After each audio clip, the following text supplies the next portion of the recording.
ഒരാളുടെ കാര്യം കൂടെ നമുക്ക് പെട്ടെന്ന് പഠിക്കാം. നോഹയുടെ കാലം. നോഹയുടെ കാലഘട്ടത്തിൽ നോഹ വ്യത്യസ്തനായിരിക്കുന്നു എന്നുള്ളതാണ് നമുക്ക് പഠിക്കാനായിട്ട് കഴിയുന്നതായ കാര്യം. നോഹ മറ്റുള്ളവരെ പോലെ അല്ലായിരുന്നു. He was different. ഉൽപ്പത്തി പുസ്തകം തന്നെ അതിൻ്റെ 5-ാമത്തെ അധ്യായത്തിൽ അതിൻ്റെ 28-29 വാക്യങ്ങൾ വായിക്കുമ്പോൾ നമ്മൾ കാണുന്നത്, ലാമക്ക് 28-ാമത്തെ വാക്യത്തിൽ ലാമക്കിന് 182 വയസ്സായപ്പോൾ അവനൊരു മകനെ ജനിപ്പിച്ചു. യഹോവ ശപിച്ച ഭൂമിയിൽ നമ്മുടെ പ്രവൃത്തിയിലും നമ്മുടെ കൈകളുടെ പ്രയത്നത്തിലും ഇവൻ നമ്മെ ആശ്വസിപ്പിക്കുമെന്ന് പറഞ്ഞ് അവന് നോഹ എന്ന് പേരിട്ടു. ഇവൻ നമ്മളെ ആശ്വസിപ്പിക്കും. അഥവാ ഇവൻ നമുക്ക് ആ ദൈവിക പാതയിലേക്ക് നമ്മളെ മടക്കിക്കൊണ്ടുവരും, ദൈവവുമായിട്ട് ബന്ധിപ്പിക്കും. അതാണ് ആശ്വാസം, വേറെ ഒന്നുമല്ല. നോഹയുടെ അർത്ഥം തന്നെ അതാണ്, ആശ്വാസം. നോഹ ആശ്വാസം. ഇവൻ നമ്മളെ ദൈവത്തിന്, അതായത് യഹോവ ശപിച്ച ഭൂമിയിൽ നമ്മുടെ പ്രവൃത്തിയിലും നമ്മുടെ കൈകളുടെ പ്രയത്നത്തിലും ഇവൻ നമ്മെ ആശ്വസിപ്പിക്കും. നമ്മുടെ പ്രവൃത്തിയിലും നമ്മുടെ കൈകളുടെ പ്രയത്നത്തിലും. നോഹ മറ്റുള്ളവരിൽ നിന്ന് വ്യത്യസ്തനായിരുന്നു. അവിടെ എഴുതിയിരിക്കുന്നത് യഹോവ ശപിച്ച ഭൂമിയിൽ നിന്നാണ്. 29-ാമത്തെ വാക്യത്തിൽ യഹോവ ശപിച്ച ഭൂമിയിൽ അവൻ നമ്മുടെ പ്രവൃത്തിയിലും നമ്മുടെ സകല പ്രയത്നത്തിലും ഇവൻ നമ്മെ ആശ്വസിപ്പിക്കും. യഹോവ ശപിച്ച ഭൂമിയിൽ. എന്താ ഇതിൻ്റെ പശ്ചാത്തലം? നോഹയുടെ കാലഘട്ടത്തിലെ ജനങ്ങൾ, നമ്മളതാണല്ലോ പഠിക്കുന്നത്. അതായത് ഓരോ ദൈവ പൈതലും അവൻ്റെ ചുറ്റുപാടുകളിൽ നിന്ന് എങ്ങനെ വ്യത്യസ്തനായിരുന്നു എന്നുള്ളതാണ് നമ്മൾ പഠിക്കുന്നത്. ആ വ്യത്യസ്തത നമ്മൾ നമ്മുടെ ചുറ്റുപാടുകളിൽ സൂക്ഷിക്കണം. ഇതാണ് നമ്മൾ പഠിക്കുന്നതിൻ്റെ ഉദ്ദേശം. നോഹയുടെ കാലത്തെ ജനങ്ങളെക്കുറിച്ച് ഉൽപ്പത്തി പുസ്തകം 6-ാം അധ്യായം അവിടെ നമ്മൾ കാണുന്നുണ്ട്. അതിൻ്റെ 1 മുതൽ 8 വരെയുള്ള വാക്യങ്ങൾ വായിക്കുമ്പോൾ, മനുഷ്യൻ ഭൂമിയിൽ പെരുകിത്തുടങ്ങി അവർക്ക് പുത്രിമാർ ജനിച്ചപ്പോൾ ദൈവത്തിൻ്റെ പുത്രന്മാർ മനുഷ്യരുടെ പുത്രിമാരെ സൗന്ദര്യമുള്ളവരെന്ന് കണ്ടിട്ട് തങ്ങൾക്ക് ബോധിച്ച ഏവരെയും ഭാര്യമാരായി എടുത്തു. അപ്പോൾ യഹോവ, മനുഷ്യനിൽ എൻ്റെ ആത്മാവ് സദാകാലത്ത് വാദിച്ചുകൊണ്ടിരിക്കുകയില്ല, അവൻ ജഡം തന്നെയല്ലോ, എങ്കിലും അവൻ്റെ കാലം 120 സംവത്സരമാകുമെന്ന് അരുളി ചെയ്തു. എന്നിട്ട് നമ്മൾ താഴോട്ട് വായിക്കുമ്പോൾ 5-ാമത്തെ വാക്യത്തിൽ, ഭൂമിയിൽ മനുഷ്യൻ്റെ ദുഷ്ടത വലിയതും എന്നും അവൻ്റെ ഹൃദയവിചാരങ്ങളുടെ നിരൂപണമൊക്കെയും എല്ലായ്പ്പോഴും ദോഷമുള്ളതത്രയെന്നും യഹോവ കണ്ടു. താൻ ഭൂമിയിൽ മനുഷ്യനെ ഉണ്ടാക്കുക കൊണ്ട് യഹോവ അനുതപിച്ചു. അതവൻ്റെ ഹൃദയത്തിന് ദുഃഖമായി. ഞാൻ സൃഷ്ടിച്ചിട്ടുള്ള മനുഷ്യനെ ഭൂമിയിൽ നിന്ന് നശിപ്പിച്ച് കളയും. മനുഷ്യനെയും മൃഗത്തെയും ഇഴജാതിയെയും ആകാശത്തിലെ സകല പക്ഷികളെയും തന്നെ അവയെ ഉണ്ടാക്കുകൊണ്ട് ഞാൻ അനുതപിക്കുന്നു എന്ന് യഹോവ അരുളി ചെയ്തു. അപ്പോൾ യഹോവ ശപിച്ച ഭൂമിയിൽ എന്ന് നമ്മൾ നോഹയുടെ കാര്യത്തിൽ വായിക്കുമ്പോൾ ഇതാണ് പശ്ചാത്തലം. അതായത് നോഹയുടെ കാലഘട്ടത്തിലെ ജനങ്ങൾ ഈ ഉൽപ്പത്തി 6-ാം അധ്യായത്തിൽ നമ്മൾ കാണുന്ന ജനങ്ങളാണ്. അവിടെ ദൈവത്തിൻ്റെ പുത്രന്മാർ മനുഷ്യരുടെ പുത്രിമാരെ സൗന്ദര്യമുള്ളവരെന്ന് കണ്ട് തങ്ങൾക്ക് ബോധിച്ച ഏവരെയും ഭാര്യമാരായി എടുത്തു. ഞാൻ പറഞ്ഞല്ലോ, ദൈവത്തിൻ്റെ പദ്ധതി ഒരു പുരുഷന് ഒരു സ്ത്രീ, അത് ദൈവം കൊടുക്കുകയാണ്. ഭാര്യമാരായി എടുത്തു എന്ന് എഴുതിയിരിക്കുന്നത്. ആദമിന് ദൈവം ഹവ്വായെ കൊടുത്തു, ഇവര് എടുത്തു. എടുക്കാൻ കാര്യം എന്താ? അവരെ സൗന്ദര്യമുള്ളവരെന്ന് കണ്ടു. സൗന്ദര്യമുള്ളവരെന്ന് കണ്ട് എടുക്കുമ്പോൾ അത് തുണയല്ല, ദൈവം കൊടുക്കുന്നത് തുണയാണ്. മനുഷ്യൻ ഏകനായിരിക്കും നന്നല്ല, ഞാൻ അവന് തക്ക തുണ ഉണ്ടാക്കി കൊടുക്കും. അപ്പം തുണയെയാണ് ദൈവം കൊടുക്കുന്നത്. മനുഷ്യൻ കണ്ടുപിടിക്കുന്നത് ഇണയെയാണ്. ഇണയെ കണ്ടുപിടിക്കുന്നത് എന്തെങ്കിലും പുറമേ ഉള്ള കാര്യങ്ങൾ നോക്കിയാ. സൗന്ദര്യമുള്ളവരെന്ന് കണ്ടു. ഇന്നിപ്പോൾ പുറമേയുള്ള കാര്യങ്ങൾ നോക്കിയാണ് പലരും ഭാര്യമാരെ അല്ലെങ്കിൽ ഭാര്യയെ കണ്ടുപിടിക്കുന്നത്. ഭാര്യമാരെ എന്നുള്ള വാക്ക് കറക്റ്റല്ല, ഭാര്യയെ കണ്ടുപിടിക്കുന്നത്. ഇപ്പോൾ ഭാര്യമാരെ കണ്ടുപിടിക്കുന്നുണ്ട്, ഇപ്പം അത് വേറെ കാര്യം. കണ്ടുപിടിക്കുകയാണ്. കണ്ടുപിടിച്ച് കഴിഞ്ഞാൽ ഇണയെയാണ് കിട്ടുന്നത്. ഇണയും തുണയും തമ്മിൽ ഭയങ്കര വ്യത്യാസമുണ്ട്. മനുഷ്യൻ നോക്കി കണ്ടുപിടിക്കുന്നതൊക്കെ ഇണയാണ്, തുണയല്ല. അതാണ് നമ്മൾ മനസ്സിലാക്കുന്നത്. അങ്ങനെ ദൈവം മനുഷ്യന് ഭാര്യയെ കൊടുക്കുന്ന ആ ഒരു സിസ്റ്റം തകർത്ത് കളഞ്ഞതാണ് ഈ 6-ാം അധ്യായത്തിലെ ആളുകൾ. അവരും ആരാണ്? ദൈവത്തിൻ്റെ പുത്രന്മാർ, മനുഷ്യരുടെ പുത്രിമാർ, സൗന്ദര്യമുള്ളവരെന്ന് കണ്ട്. ദൈവത്തിൻ്റെ പുത്രന്മാരെന്ന് പറയുന്നത് ദൈവദൂതന്മാരാണെന്നൊക്കെ പഠിപ്പിക്കുന്നവരുണ്ട്. പക്ഷേ വേദപുസ്തക പ്രകാരം ദൂതന്മാർ വന്ന് മനുഷ്യ സ്ത്രീകളെ വിവാഹം കഴിക്കത്തില്ല. അത് ബിബ്ലിക്കൽ പ്രിൻസിപ്പിൾ അല്ല. പിന്നെ എന്താണ് ഇവിടെ ദൈവത്തിൻ്റെ പുത്രന്മാർ എന്ന് പറയാൻ കാര്യം? ഇത്രയേ ഉള്ളൂ. ആദമിൻ്റെ മകൻ കയീൻ്റെ തലമുറയിൽപ്പെട്ടവർ മനുഷ്യൻ്റെ പുത്രിമാരും, ശേത്തിൻ്റെ വംശപരമ്പരയിൽപ്പെട്ടവർ ദൈവത്തിൻ്റെ പുത്രന്മാരും. അതായത് ആ ദൈവിക പദ്ധതിയിൽ വളർന്നു വരുന്ന ശേത്ത് ഹാബേലിന് പകരമുണ്ടായ മകനാണ്. അവിടം തൊട്ടിങ്ങോട്ട് ഹാനോക്കും ഒക്കെ ആ തലമുറയിൽപ്പെട്ടവരാണ്.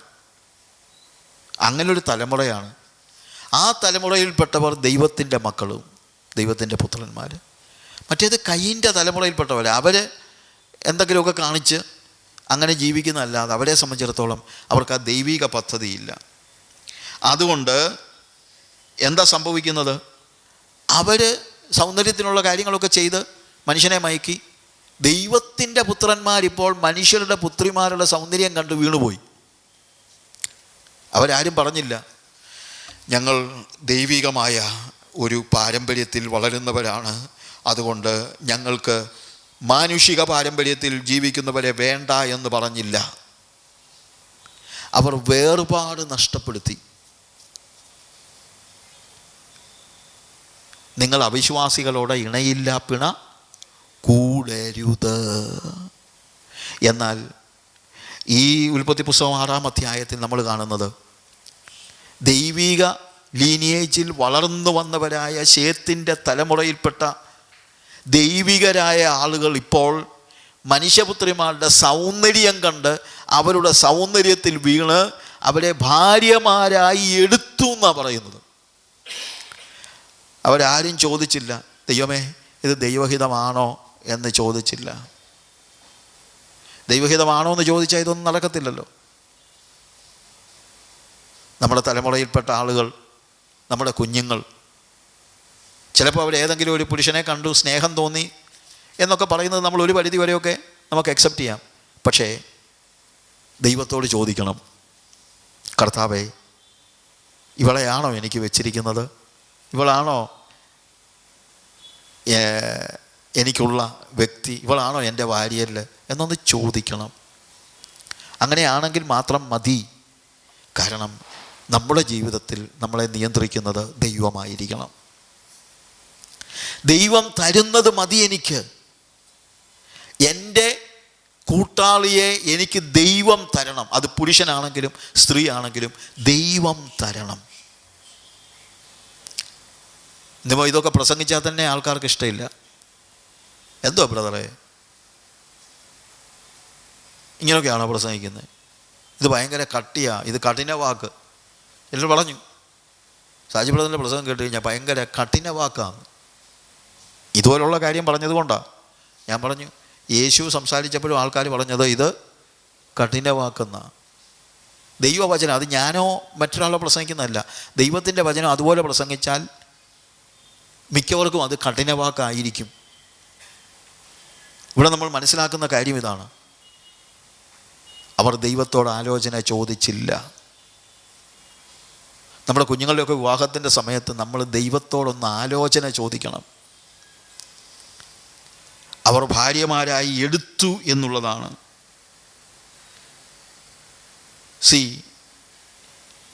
മൂന്നാമത്തെ വാക്യത്തിൽ നമ്മൾ കാണുന്നതെന്നറിയാമോ? അപ്പോൾ യഹോവ മനുഷ്യനിൽ എൻ്റെ ആത്മാവ് സദാകാലവും വാദിച്ചു കൊണ്ടിരിക്കുകയില്ല. അവൻ ജഡം തന്നെയല്ലോ, എങ്കിലും അവൻ്റെ കാലം 120 സംവത്സരമാകുമെന്ന് അരുളി ചെയ്തു. കർത്താവ് പറയാണ്, ഇവരെന്താ എന്നോട് സംസാരിക്കാത്തത്? എന്നോട് സംസാരിക്കത്തില്ലെങ്കിൽ എനിക്ക് അവരോടും സംസാരിക്കാൻ കഴിയുന്നില്ലല്ലോ. മനുഷ്യനിൽ എൻ്റെ ആത്മാവ് എന്നേക്കും വാദിച്ചു കൊണ്ടിരിക്കുകയില്ല. അതായത് സംസർഗം, കമ്മ്യൂണിക്കേഷൻ അത് നടക്കുന്നില്ല. എൻ്റെ ആത്മാവിനെതിരെ അവർ വാതിൽ കൊട്ടി അടച്ചിരിക്കുകയാണ്. കാര്യം അവൻ ഇടപെടുന്നത് ഒരു ജഡം മാത്രമേ ഉള്ളൂ എന്നതുപോലെയാണ്.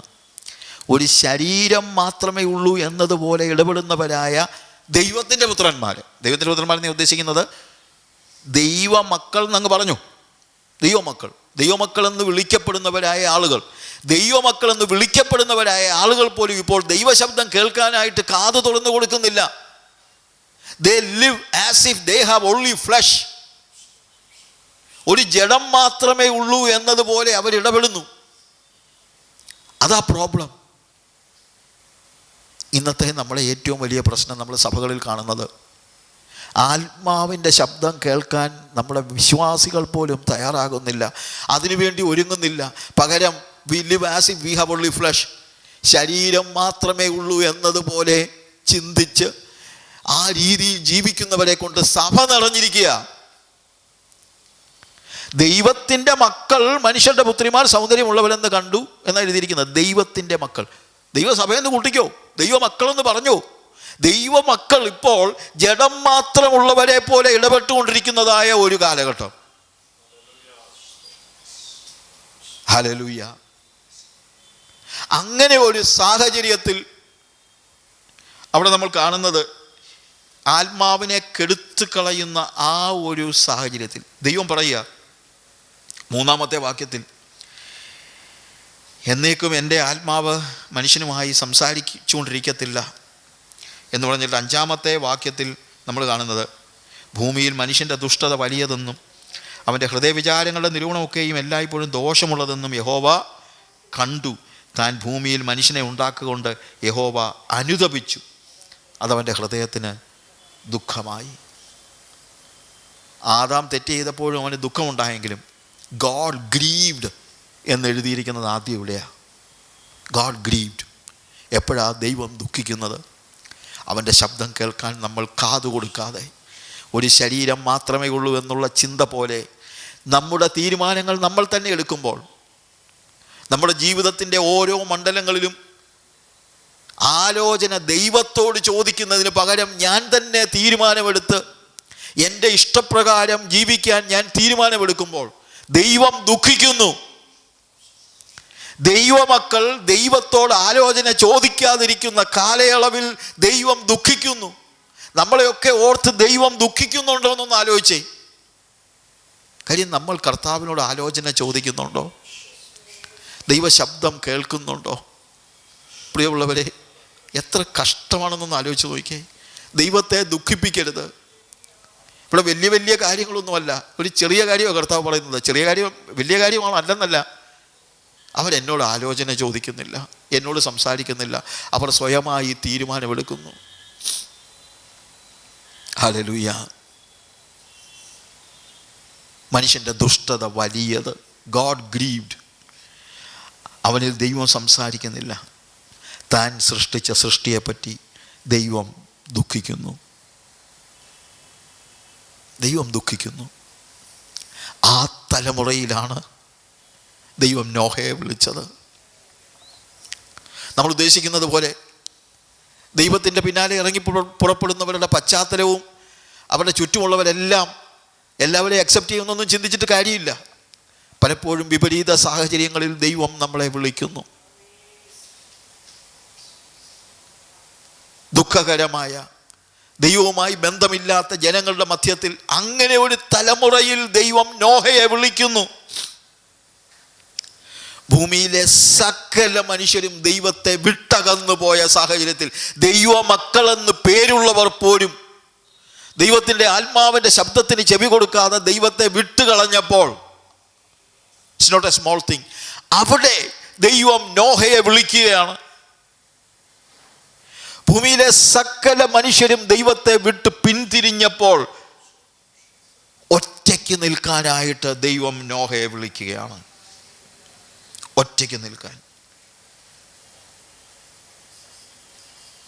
ഭൂമിയിലെ സകല മനുഷ്യരെ കുറിച്ചും അവിടെ എഴുതിയിരിക്കുന്നത്, ഞാൻ സൃഷ്ടിച്ചിട്ടുള്ള മനുഷ്യനെ ഭൂമിയിൽ നിന്ന് നശിപ്പിച്ചു കളയും, മനുഷ്യനെയും മൃഗങ്ങളെയും ഇഴജാതിയെയും ആകാശത്തിലെ പക്ഷികളെയും തന്നെ അവയെ ഉണ്ടാക്കുകൊണ്ട് ഞാൻ അനുതപിക്കുന്നു എന്ന് യഹോവ അരുളി ചെയ്തു.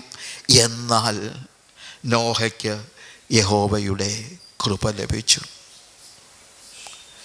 എന്നാൽ നോഹയ്ക്ക് എല്ലാ സാഹചര്യങ്ങളും പ്രതികൂലമായിരുന്നപ്പോൾ, എല്ലാവരും ദൈവത്തെ വിട്ട് പിന്മാറിയപ്പോൾ ഒരു തലമുറ മുഴുവൻ, ഹല്ലേലൂയ, ഹാനോക്കിൻ്റെ തലമുറയിൽ ഹാനോക്ക് ഒറ്റയ്ക്ക് നിന്നവനാണ്.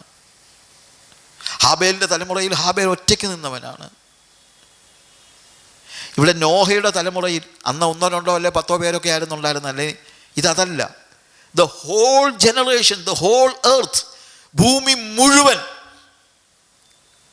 നോഹയും അവൻ്റെ കുടുംബവും ഒഴികെ ഒരാൾ പോലും ദൈവത്തെ തിരക്കുന്നവരായില്ലാതെ ആ സാഹചര്യത്തിൽ ദൈവം അവനെ വിളിക്കുകയാണ്. എന്നാൽ നോഹയ്ക്ക് യഹോവയുടെ കൃപ ലഭിച്ചു. ഒരു കാര്യം നമ്മൾ മനസ്സിലാക്കണം, ഏത് തലമുറയിലും എത്ര ചീഞ്ഞഴുകിയ സമൂഹമാണെങ്കിലും ദൈവശബ്ദത്തിന് കാതോർക്കുന്നവന് ദൈവത്തിൻ്റെ കൃപ ലഭിക്കും. ഹല്ലേലൂയ. എല്ലാവരും വഴിതെറ്റിപ്പോയാലും, ഒരാൾ പോലും ആത്മീയനായി നമ്മുടെ ചുറ്റുപാടുകളിൽ ഇല്ലാതെ വന്നാലും, ദൈവശബ്ദത്തിന് കാതോർത്താൽ തീർച്ചയായും ദൈവത്തിൻ്റെ കൃപ ലഭിക്കും. നോഹയ്ക്ക് യഹോവയുടെ കൃപ ലഭിച്ചു. ഒരു കാര്യം കൂടെ അവിടെ നമ്മൾ വായിക്കുന്നുണ്ട്. നോഹയുടെ 9-ാമത്തെ വാക്യം, നോഹയുടെ വംശപാരമ്പര്യം എന്നാൽ നോഹ നീതിമാനും തൻ്റെ തലമുറയിൽ നിഷ്കളങ്കനുമായിരുന്നു. അവൻ നീതിമാനായിരുന്നു, അവൻ നിഷ്കളങ്കനായിരുന്നു. എന്നാൽ അതിനോട് ചേർന്ന് പറയുന്ന ഒരു കാര്യമുണ്ട്, നോഹ ദൈവത്തോട് കൂടെ നടന്നു. ദൈവത്തോട് കൂടെ നടന്ന ഹാനോക്കിനെ കുറിച്ച് നമ്മൾ കേട്ടു. വേദപുസ്തകത്തിൽ 2 പേരെ കുറിച്ചാണ് ഇങ്ങനെ സ്പെസിഫിക് ആയിട്ട് പറഞ്ഞിരിക്കുന്നത്. ഞാൻ ചിലപ്പോൾ പറയാറുണ്ട്, ഹാനോക്കിനെ കുറിച്ച് നോഹയെക്കുറിച്ചുമാണ് പറഞ്ഞിരിക്കുന്നത്. ദൈവത്തോട് കൂടെ നടന്നു. ഇവർക്ക് 2 പേർക്കും ഭാര്യയും പിള്ളേരും ഉണ്ടായിരുന്നു. അപ്പം നമ്മുടെ കുടുംബം ഒരിക്കലും ദൈവത്തോട് കൂടെ നടക്കുന്നതിന് ഒരു തടസ്സമല്ല. എന്നാൽ അവൻ നീതിമാനായിരുന്നു. നോഹ തൻ്റെ തലമുറയിൽ നിഷ്കളങ്കനായിരുന്നു. നീതിമാനും തൻ്റെ തലമുറയിൽ നിഷ്കളങ്കനുമായിരുന്നു. തൻ്റെ തലമുറയിൽ, ആ തലമുറ മുഴുവൻ നശിച്ച തലമുറയാണ്. പക്ഷേ ആ തലമുറയിൽ 11-12 വാക്യങ്ങൾ നമ്മൾ കാണും. എന്നാൽ ഭൂമി ദൈവത്തിൻ്റെ മുമ്പാകെ വഷളായി, ഭൂമി അതിക്രമം കൊണ്ട് നിറഞ്ഞിരുന്നു. ദൈവം ഭൂമിയെ നോക്കി അത് വഷളായി എന്ന് കണ്ടു. സകല ജഡവും ഭൂമിയിൽ തൻ്റെ വഴി വഷളാക്കിയിരുന്നു. ആ തലമുറയിൽ നോഹ നിഷ്കളങ്കനായിരുന്നു. പലപ്പോഴും നമ്മളൊക്കെ പറയുന്നൊരു കാര്യമുണ്ട്, എൻ്റെ ബ്രദറെ, ഈ തലമുറയിൽ എങ്ങനെയാണ് വിശുദ്ധനായിട്ട് ജീവിക്കാൻ പറ്റുന്നതെന്ന്, ഈ സമൂഹത്തിൽ എങ്ങനെയാണ് വിശുദ്ധനായി ജീവിക്കാൻ പറ്റുന്നത്. പൊതുവേ നമ്മൾ ഓരോരുത്തരോട് പറയുമ്പോഴും അവർ പറയുന്നൊരു കാര്യമുണ്ട്, വിശുദ്ധനായിട്ട് ജീവിക്കണമെങ്കിൽ അങ്ങനെ ഒരു സാഹചര്യം വേണ്ടായോ. ഇത് എല്ലാ സാഹചര്യങ്ങളും എതിരാണ്. പക്ഷെ എല്ലാ സാഹചര്യങ്ങളും എതിരായിരുന്ന സമയത്താണ് നോഹ ആ തലമുറയിൽ, അന്നത്തെ ജനങ്ങൾ അത് വഷളായി കണ്ടു. സകല ജഡവും ഭൂമിയിൽ തൻ്റെ വഴി വഷളാക്കിയിരുന്നു. എന്നിട്ടും നോഹ ആ തലമുറയിൽ നിഷ്കളങ്കനായി നടന്നു എന്നുള്ളതാണ് നമ്മൾ കാണുന്നത്. ദൈവം നോഹയോട് സംസാരിക്കുകയാണ്. ആ തലമുറയിൽ ദൈവം നോഹയോട് സംസാരിക്കുകയാണ്. നമ്മൾ മനസ്സിലാക്കുന്നത്, ദൈവം പറഞ്ഞു, സകല ജലവും അതിൻ്റെ അവസാനം എൻ്റെ മുമ്പിൽ വന്നിരിക്കുന്നു, ഭൂമി അവരാൽ അതിക്രമം കൊണ്ട് നിറഞ്ഞിരിക്കുന്നു, ഞാൻ അവരെ ഭൂമിയോടുകൂടെ നശിപ്പിക്കും. നീ, അതായത് അവരെ ഞാൻ നശിപ്പിക്കും, പക്ഷേ നിനക്കൊരു മിഷനുണ്ട്. ഞാനത് മൊത്തം വായിക്കുന്നില്ല. നീ ഗോഫർ മരം കൊണ്ട് പെട്ടകം ഉണ്ടാക്കുക. പെട്ടകം ഉണ്ടാക്കുന്ന കാര്യമൊക്കെ കർത്താവ് പഠിപ്പിക്കുകയാണ്. എന്നാൽ 18-ാമത്തെ വാക്യം വരുമ്പോൾ അതെല്ലാം അങ്ങനെയാണെങ്കിലും, അവിടെ 17-ാമത്തെ വാക്യത്തിൽ ആകാശത്തിന് കീഴിൽ നിന്നുള്ള ജീവശ്വാസമുള്ള സകല ജലത്തെയും നശിപ്പിപ്പാൻ ഞാൻ ഭൂമിയിലൊരു ജലപ്രളയം വരുത്തും, ഭൂമിയിലുള്ളതൊക്കെയും നശിച്ചു പോകും. എന്നാൽ നിന്നോടോ ഞാനൊരു നിയമം ചെയ്യും. നിന്നോടോ ഞാനൊരു നിയമം ചെയ്യും. നീ നിൻ്റെ പുത്രന്മാരും ഭാര്യമാരും പുത്രന്മാരുടെ ഭാര്യമാരും പെട്ടകത്തിൽ കടക്കണം. നിന്നോട് ഞാനൊരു നിയമം ചെയ്യും. ദൈവം നോഹയോട് ഒരു ഉടമ്പടി ചെയ്തു. പ്രിയമുള്ളവരെ, എല്ലാം വഷളായിരിക്കുമ്പോഴും ദൈവത്തോട് ഉടമ്പടി ചെയ്ത ഒരു കുടുംബമായിരിക്കണം നമ്മുടെ കുടുംബം. വ്യക്തികളായി നമ്മൾ ദൈവത്തോട് ചേർന്ന് നിൽക്കണം. പക്ഷേ നോഹയുടെ കാര്യത്തിൽ ഞാൻ സന്തോഷിക്കുന്നത് അവൻ കുടുംബത്തോടെ. യോശുവ പറയുന്നതാണ്, ഞാനും എൻ്റെ കുടുംബവുമോ ഞങ്ങൾ യഹോവയെ സേവിക്കും. ഇന്ന് ഞാൻ പ്രാർത്ഥിക്കുന്നതും അതാ. എൻ്റെ ഒരു പ്രധാന പ്രാർത്ഥന, കർത്താവേ, അനേക കുടുംബങ്ങളെ നിനക്ക് വേണ്ടി നീ നിലനിർത്തണമേ. വ്യക്തികളെ നിലനിർത്തണമെന്നുള്ളത് of course that is very necessary. പക്ഷെ കുടുംബങ്ങളെ, കർത്താവിന് വേണ്ടി നിലകൊള്ളുന്ന കുടുംബങ്ങളുണ്ടാകണം. നോഹ വ്യത്യസ്തനായിരുന്നു. അവൻ്റെ തലമുറയിൽ ഒരു വ്യക്തിയെക്കുറിച്ച്, ഇപ്പം നമ്മൾ ഹാബേലിനെ കുറിച്ച് പറഞ്ഞപ്പോൾ ലാമക്കിൻ്റെ കാര്യം പറഞ്ഞു, ഹാബേലിനെ കുറിച്ച് പറഞ്ഞപ്പോൾ കയ്യിൻ്റെ കാര്യം പറഞ്ഞു, ഹാനോക്കിനെ കുറിച്ച് പറഞ്ഞപ്പോൾ ലാമക്കിൻ്റെ കാര്യം പറഞ്ഞു. എന്നാൽ നോഹയുടെ കാര്യം പറയുമ്പോൾ അങ്ങനെ ഒരു വ്യക്തിയുടെ കാര്യം മാത്രമല്ല, എല്ലാവരും നശിച്ചുപോയി, എല്ലാവരും. പക്ഷെ അവളെ ദൈവം പറയാണ്, ഞാൻ നിന്നോട് ഒരു നിയമം ചെയ്യും. അങ്ങനെ ദൈവം ഉടമ്പടി ചെയ്യുന്ന കുടുംബങ്ങൾ എഴുന്നേറ്റ് വരട്ടെ. നമ്മുടെ ഇടയിൽ ദൈവം ഉടമ്പടി ചെയ്യുന്ന കുടുംബങ്ങൾ എഴുന്നേൽക്കട്ടെ.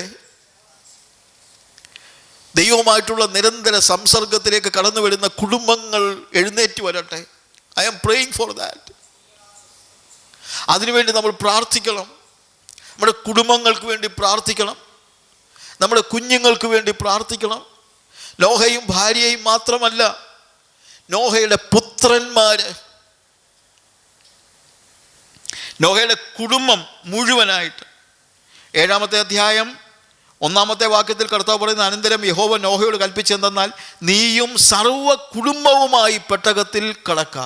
ഞാൻ നിന്നെ ഈ തലമുറയിൽ എൻ്റെ മുമ്പാകെ നീതിമാനായി കണ്ടിരിക്കുന്നു.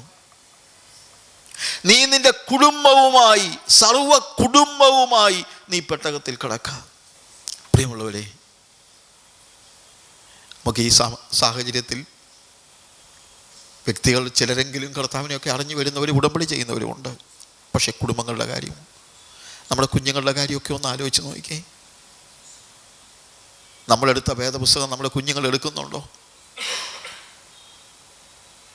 നമ്മളോട് ദൈവം അരുളി ചെയ്യുന്നത് വിശ്വസിക്കുകയും അനുസരിക്കുകയും ചെയ്യുന്ന കുഞ്ഞുങ്ങൾ നമുക്കുണ്ടോ? ദൈവം നോഹയോട് ഉടമ്പടി ചെയ്തു എന്ന് മാത്രമല്ല, കുടുംബമായി പെട്ടകത്തിലേക്ക് കടക്കുക. നോഹയുടെ കുടുംബം നോഹയോടെ ചേർന്ന് നിന്നു എന്നുള്ളതാണ്. എബ്രായ ലേഖനം 11-ാം അധ്യായത്തിൻ്റെ 7-ാമത്തെ വാക്യം വായിക്കുമ്പോഴും അവിടെയും നമ്മൾ കാണുന്ന കാര്യം അതാണ്. അവിടെ വിശ്വാസത്താൽ നോഹ അതുവരെ കാണാത്തവയെക്കുറിച്ച് അരുളപ്പാടുണ്ടായിട്ട് ഭയഭക്തി പൂണ്ട് തൻ്റെ കുടുംബത്തിൻ്റെ രക്ഷയ്ക്കായിട്ടൊരു പെട്ടകം തീർത്തു. അതിനാൽ അവൻ ലോകത്തെ കുറ്റം വിധിച്ച് വിശ്വാസത്താലുള്ള നീതിക്ക് അവകാശിയായി തീർന്നു. തൻ്റെ കുടുംബത്തിൻ്റെ രക്ഷയ്ക്കായിട്ട്.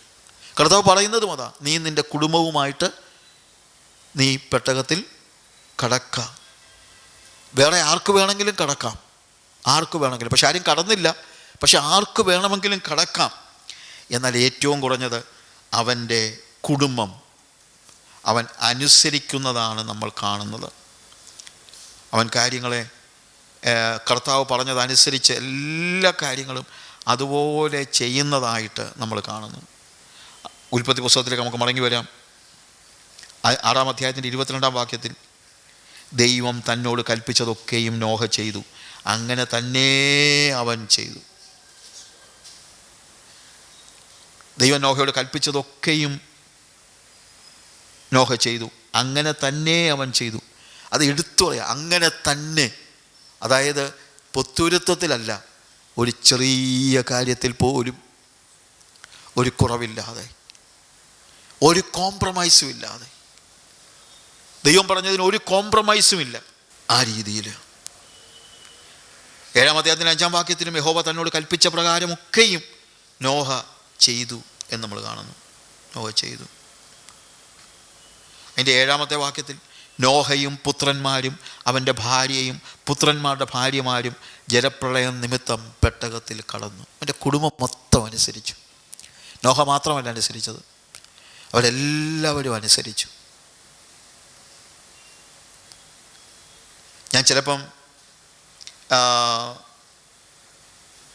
പറയാറുള്ള ഒരു കാര്യമുണ്ട്, ഈ നോഹയുടെ കുഞ്ഞുങ്ങളെക്കുറിച്ച് എനിക്ക് ഭയങ്കര അപ്രീസിയേഷനാണ്, ബഹുമാനമാണ് നോഹയുടെ കുഞ്ഞുങ്ങളെക്കുറിച്ച്. അതിൻ്റെ കാര്യം എന്താണെന്ന് ചോദിച്ചാൽ, ഈ നോഹയുടെ കുഞ്ഞുങ്ങൾ ശരിക്കും ഇന്നത്തെ കാലഘട്ടം വെച്ച് നമ്മൾ ഒരു സ്കൂളിൽ പോവുകയാണെന്ന് വെച്ചു, സ്കൂളിലൊക്കെ പോകുമ്പം എല്ലാവരും ചോദിക്കുമല്ലോ, what your father is doing, നിൻ്റെ അപ്പൻ എന്നാ ചെയ്യുക?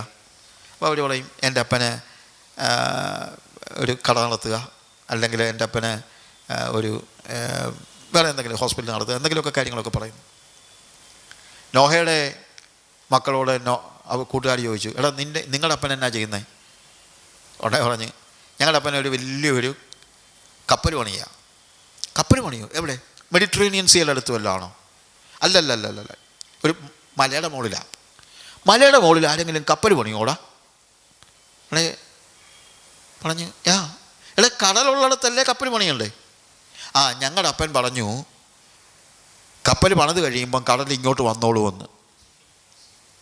ചോദിച്ചു, കടൽ ഇങ്ങോട്ട് വരുമോ? കടൽ ഇങ്ങോട്ട് വന്നോളൂ എന്ന്. അതെങ്ങനെയാണ് കടൽ മുകളിലോട്ട് വരുന്നത്? അത് മുകളിൽ നിന്ന് വെള്ളം താഴോട്ട് വീഴുമെന്ന് പറഞ്ഞു. അന്ന് മഴ പെയ്യുന്നില്ല, നമ്മൾ മനസ്സിലാക്കണം. ഉടനെ കൂട്ടുകാരൊക്കെ പറഞ്ഞത് എന്താണെന്നറിയാമോ? നല്ല പിള്ളേരാണ്, പക്ഷെ പറഞ്ഞിട്ട് എന്നാ കാര്യം, അപ്പന് ഭ്രാന്ത് പിടിച്ചു പോയി. അപ്പം ഒരു ഭ്രാന്തൻ്റെ മക്കളെന്നാണ് ഒരു പക്ഷേ നോഹയുടെ മക്കൾക്ക് അവിടെ കിട്ടിയതായ പരിഗണന. പക്ഷെ അവർക്കൊരു കാര്യം അറിയാമായിരുന്നു, ഞങ്ങളുടെ അപ്പൻ ഭ്രാന്തനൊന്നുമല്ല, ഞങ്ങളുടെ അപ്പനോട് ദൈവം സംസാരിക്കുന്നുണ്ട്. ഞങ്ങളുടെ അപ്പൻ വെറുതെ പറയുന്നതല്ല, ദൈവത്തിൻ്റെ വാക്കുകളാണ് ഞങ്ങളുടെ അപ്പൻ ഞങ്ങളോട് സംസാരിച്ചത്. അത് നടക്കും. ദൈവമാണ് എൻ്റെ അപ്പനോട് സംസാരിച്ചത്.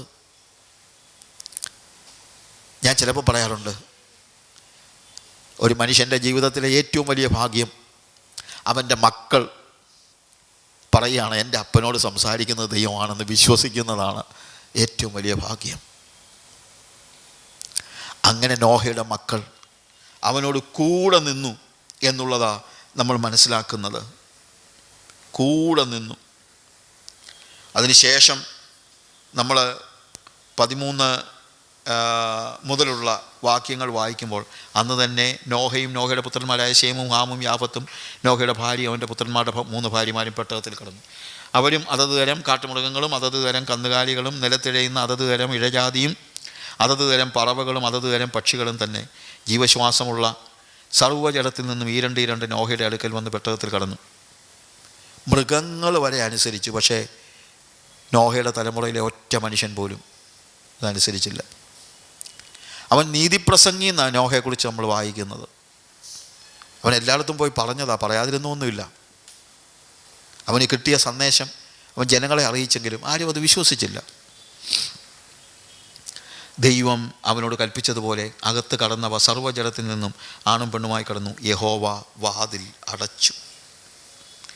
യഹോവ വാതിൽ അടച്ചു. അതിനുശേഷമാണ് ജലപ്രളയം ഉണ്ടാകുന്നത്. 8-ാം അധ്യായം നമ്മൾ വായിക്കുമ്പോൾ ദൈവം നോഹയെയും അവനോട് കൂടെ പെട്ടകത്തിലുള്ള സകല ജീവികളെയും സകല മൃഗങ്ങളെയും ഓർത്തു. ദൈവം ഭൂമിയിലൊരു കാറ്റടിപ്പിച്ചു, വെള്ളം നിലച്ചു. ഹല്ലേലൂയ. അവൻ്റെ തലമുറയിൽ ദൈവം നോഹയോട് സംസാരിച്ചത് മുഴുവൻ നോഹ വിശ്വസിച്ചു. ആ രീതിയിൽ നിലനിന്നു. അങ്ങനെ നിലനിന്നതുകൊണ്ട് ദൈവം അവനെയും കുടുംബത്തെയും ഭൂമിയിൽ ശേഷിപ്പിച്ചു. നമ്മൾ 8-ാം അധ്യായത്തിൻ്റെ 20-ാമത്തെ വാക്യം വരുമ്പോൾ അവിടെ കാണുന്നത്, നോഹ യഹോവയ്ക്ക് ഒരു യാഗപീഠം പണിതു. ശുദ്ധിയുള്ള സകല മൃഗങ്ങളിലും ശുദ്ധിയുള്ള എല്ലാ പറവകളിലും ചിലതെടുത്ത് യാഗപീഠത്തിന്മേൽ ഹോമയാഗം അർപ്പിച്ചു. നോഹ ഒരു യാഗപീഠം പണിതു. നോഹ ദൈവത്തോടെ ഉടമ്പടി ചെയ്തു. 6-ാം അധ്യായത്തിൻ്റെ 18-ാം വാക്യത്തിൽ നമ്മൾ കണ്ടത് ദൈവം നോഹയോടെ ഉടമ്പടി ചെയ്യുന്ന കാര്യമാണ്. അവിടെ നമ്മൾ വായിച്ചിട്ടുണ്ട്, നിന്നോടോ ഞാനൊരു നിയമം ചെയ്യും, ഉടമ്പടി ചെയ്യും. പക്ഷേ ഇവിടെ നമ്മൾ കാണുന്നത് 8-ാം അധ്യായത്തിൽ വന്നപ്പോഴത്തേക്ക് അതിൻ്റെ 20-ാമത്തെ വാക്യത്തിൽ നോഹ യഹോവയ്ക്ക് ഒരു യാഗപീഠം പണിതു. ഇപ്പോൾ യാഗപീഠം പണിയുന്നത് നോഹയാണ്. നോഹയെ ദൈവം തിരഞ്ഞെടുത്ത് കഴിഞ്ഞപ്പോൾ ദൈവം പറഞ്ഞു, ഞാൻ നിന്നോടൊരു ഉടമ്പടി ചെയ്യും. ഇപ്പോൾ നോഹ പറയാണ്, ദൈവമേ, ഞാൻ ആ ഉടമ്പടി അംഗീകരിച്ചു, ഇതാ ഞാൻ നിന്നോട് ഒരു ഉടമ്പടി ചെയ്യുന്നു. യാഗപീഠം പണിതു. കർത്താവ് നോഹയോട് ഉടമ്പടി ചെയ്തു, നോഹ യഹോവയോട് ഉടമ്പടി ചെയ്തു. ഇതാണ് ക്രിസ്തീയ ജീവിതം എന്ന് പറയുന്നത്. ആദ്യം ദൈവം നമ്മളോടാണ് ഉടമ്പടി ചെയ്യുന്നത്. എന്നാൽ നമ്മുടെ ഭാഗത്ത് നിന്ന് നമ്മൾ ദൈവത്തോട് ഉടമ്പടി ചെയ്യുന്നതായ അവസ്ഥ.